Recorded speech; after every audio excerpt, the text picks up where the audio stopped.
I'm back with the getup.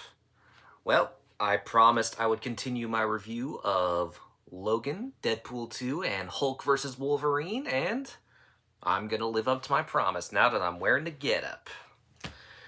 Feels good to be back in this getup and this cap. You know, in 2023, Margot Robbie played Barbie, and as Barbie, the titular doll asked a thought-provoking question. Do you ever think about dying? Well, Logan says yes. So, we're going to be reviewing Hugh Jackman's last performance as Wolverine in Logan.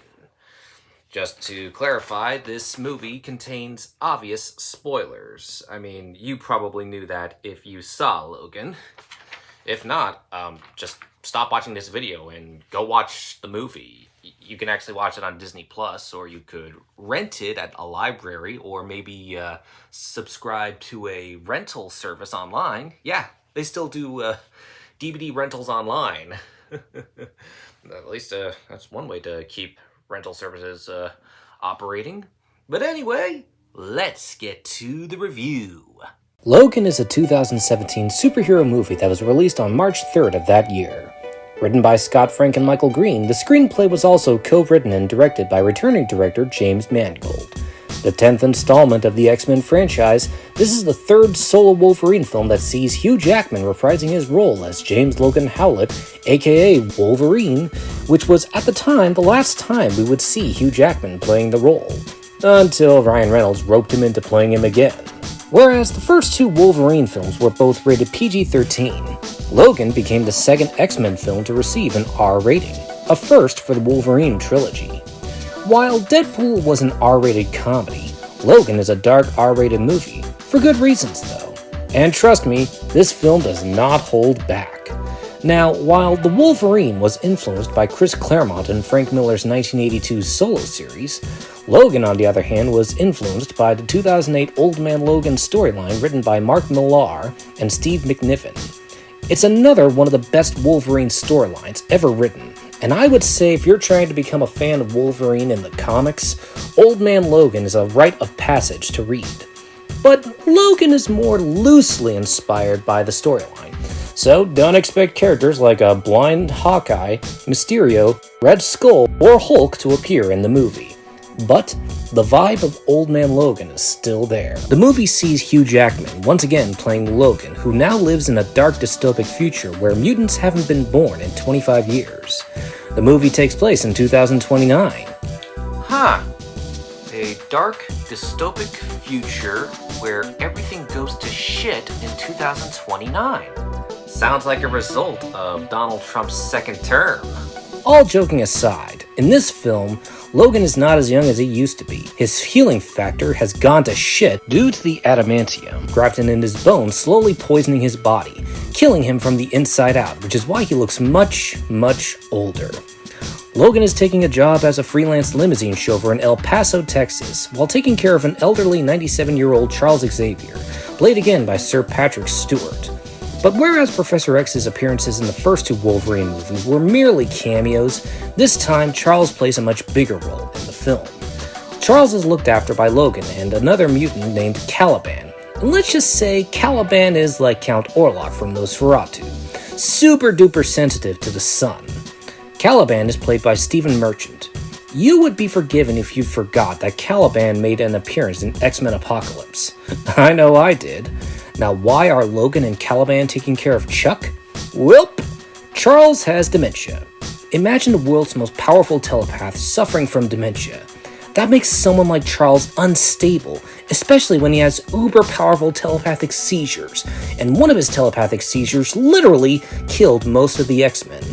Whether Colossus and Negasonic Teenage Warhead were one of the casualties, I'm not certain. It looks like they probably made it, and I think Deadpool and Wolverine probably confirmed that, but I'll try not to use that film as a comparison to Logan. So yeah, that's why these three weathered mutants are in northern Mexico. During a gig for a funeral, Logan is approached by Gabriela Lopez, played by Elizabeth Rodriguez. Gabriella is a former scientist from Alkali Transgene and asks Logan to escort her and a mysterious young girl named Laura to a supposed refugee place for mutants that borders between America and Canada, which is known as Eden. I'll talk about Laura later. At first, Logan is reluctant to help, especially when he's confronted by the corporation's chief of security, Donald Pierce, played by Boyd Holbrook. Fun fact, Donald Pierce was created by Chris Claremont and John Byrne and made his comic book debut in Uncanny X-Men number 132. Pierce is looking for Laura and goes so far as to kill Gabriella to try and capture her. Why? Logan eventually learns when Laura stores away in his limousine when he comes back to northern Mexico. Laura is played by Daphne Keane. This was her first official acting debut in a movie as an actress. While Charles tries to reach out to Laura, Donald and his Reavers invade Logan's hideout to confront them and capture Laura. She's a mutant, and not just any kind of mutant. Laura Kinney is a mutant clone of Logan, thus making her Wolverine's daughter. Now, like Harley Quinn, Laura Kinney, aka X-23, didn't originate in the comics. She actually made her debut in the 2000 animated series X-Men Evolution. Her original voice actress was Andrea Lipman, best known for voicing Pinkie Pie and Fluttershy on My Little Pony: Friendship is Magic. Laura would eventually transition to comics, making her comic book debut in issue number 3 of NYX, published in February of 2004. Laura goes berserk on the Reavers, and that's when Logan decides he and Charles need to GTFO, but during the scuffle, Pierce captures Caliban. Despite that, Logan, Charles, and Laura manage to escape. While on the run, Pierce convinces Caliban to track Laura because Caliban is a mutant who has the ability to sense other mutants. Of course, when I say Pierce convinces Caliban, he doesn't do so nicely. More like he tortures him into doing it against his will. Well, that's not an ass.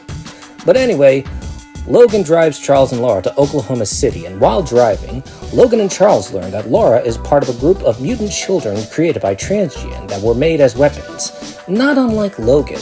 But since these kids are kids, they proved difficult to control, and so Transgene planned on killing them all. But Gabriella smuggled Laura and the other children out of there to try and help them take refuge in the supposed Eden. While in Oklahoma City, Logan soon realizes that Laura got Eden from an X-Men comic, so he calls bull on the idea of Eden being for real. Hold that thought for a moment, Logan. Donald and the Reavers have arrived. Not like it could get any worse, right? Oh great, Chuck's having another seizure. And this one is so big, it's incapacitating everyone except for Laura and Logan. The two of them manage to kill off the Reavers, except for Donald, while they're stuck, and then inject Charles with the much-needed medication, which eventually stops the telepathic seizure. The three of them GTFO from Oklahoma City, and Pierce's boss, Dr. Xander Rice, head honcho of Transgene, arrives to help Donald. Xander Rice is played by Richard E. Grant, and his character made his comic book debut in X-23 number 1, published in 2005, and created by Craig Kyle, Christopher Yost, and Billy Tan. Dr. Rice plays a big part in Laura's origins in the comics, so he's an essential villain in this storyline. While on the run, a traffic incident occurs and Logan, Laura, and Charles help a farmer named Will Munson and his family when that occurs. As a way of saying thanks, Will offers dinner to the three of them at their home. During that time, Logan drives off enforcers and the three mutants have a nice relaxing dinner. It's probably the first time they've been genuinely happy during this road trip from hell. But all good things eventually come to an end, and as this is the calm before the storm. No, not you, Storm. Rice, Pierce, and the Reavers find our heroes at the farm. Rice releases his ultimate weapon, X-24, also played by Hugh Jackman. X-24 is another clone of Logan, his physical appearance based on Logan back when he was in his prime, but unlike Laura, X-24 is a mindless killing machine. X-24 kills Will's family and then murders Charles, and then he captures Laura. During the ensuing chaos, Caliban sets off grenades inside the truck, which brutally deletes several Reavers and himself, but only slightly injures Pierce. Logan fights X-24, but it's pretty one-sided. You could say that X-24 is kicking his own ass, do you mind? Will doesn't. He pins the evil clone with his truck before dying from his injuries. This gives Logan and Laura time to exit stage left with Xavier's body. After Charles is buried, Logan passes out from exhaustion. Laura takes him to a doctor where he gets patched up. After arguing with Laura, fun fact, Daphne Keene actually called Hugh Jackman a cunt in Spanish. But anyway, after the argument, after passing out again, Laura takes him to a site in North Dakota where she reunites with her surviving friends from Transgene, one of them being Richter, played by Jason Ganeo. I hope I pronounced that right. Laura, Richter, and the other Transgene children are preparing to cross into Canada, and while Laura hopes Logan will come with them, but Logan declines, feeling like he has nothing to lose, and with an adamantium bullet he stole from Weapon X, Logan has been contemplating an aspect of death that will get me demonetized from YouTube if I dare to mention it. Thanks, YouTube! Anyway, Laura's not happy about that, but she and the New Mutants move along without him, hoping to find refuge. But then they get ambushed by Pierce and the Reavers. Well, even though he doesn't act like it, Logan cares enough and takes a serum that temporarily enhances his healing factor and boosts his strength. And let me tell ya, he goes berserk. He and Laura slaughter most of the Reavers, but then like a cheap cell phone from a dollar store, Logan's enhanced power wears off. No offense to any dollar store employees. Richter's held at gunpoint by Pierce, and Dr. Rice confronts Logan. Rice has beef with Logan due to the fact that Logan killed his father back when he was in the Weapon X facility. So, Dr. Rice goes into a monologue explaining that the reason there haven't been any new mutants born recently is because he and Transgene genetically engineered crops that suppress mutant genes, preventing them from becoming a mutant, and these genetically engineered crops have been distributed through the world's food supply. Not only that, but it turns out this transgene virus is responsible for the decay of Logan's healing factor, and is also responsible for the cause of Charles's mental deterioration. So yeah, who's been messing with everything? It's been Dr. Rice all along. Well, Logan don't like how this rice was cooked, and he kills the doc and gets Pierce injured. X-24 fights Logan while the mutant kids combine their powers to kill Donald for good. You see what happens, Donald? You see what happens, Donald? This is what happens when you fuck with mutant kids! Anyway, the fight against X-24 is pretty one-sided for Logan, and it results in X-24 impaling Logan on a large tree branch. By God, that man has a family! Too bad X-24 didn't keep an eye on Laura. Logan and Laura then have a tender father and daughter moment, and then, succumbing to his wounds, James Logan Howlett, the Wolverine, dies in his daughter's arms. It's beautifully poetic and peaceful. I'm not crying, you're crying! Who put these onions in my room? Laura and the children bury Logan. Respects are given, and before Laura leaves with the rest of the children, she then turns the makeshift cross into an X, a sign to indicate that here lies Logan, the Wolverine, the last of the X-Men.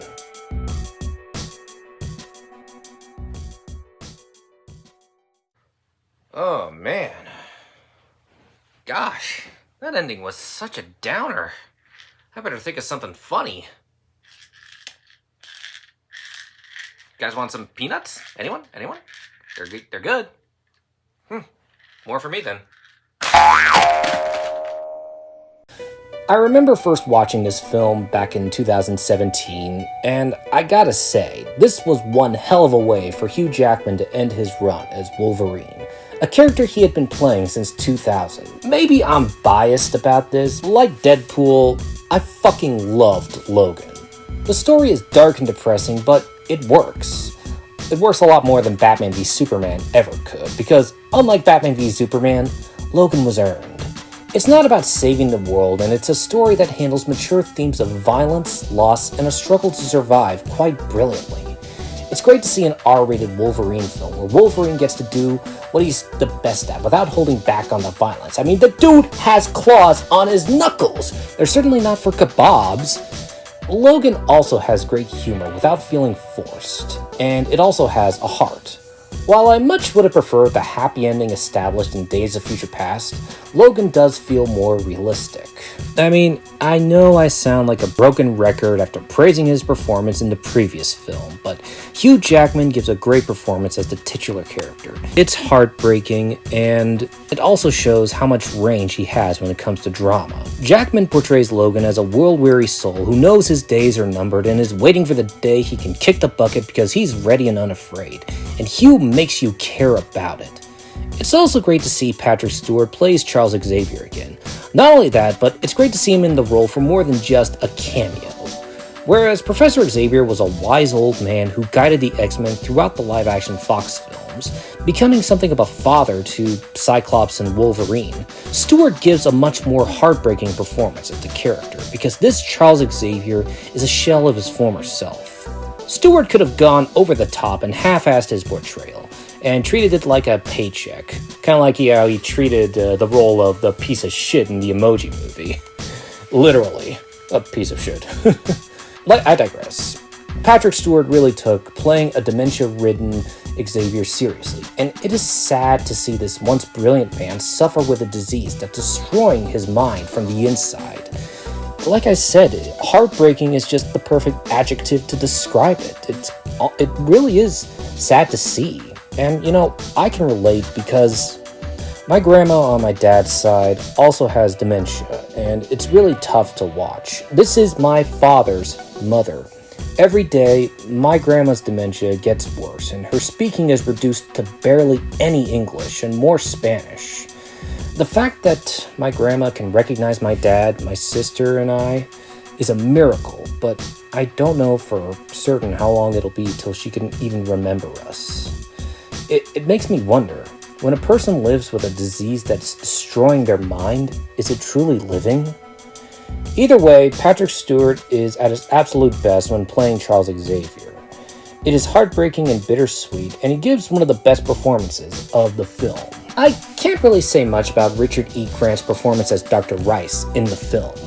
I kind of forgot that he was in Logan, which is ironic because I remember him for playing Dr. Simeon on Doctor Who. Funnily enough, that character's first appearance also featured the return of the Great Intelligence, who was voiced by Magneto himself, Sir Ian McKellen.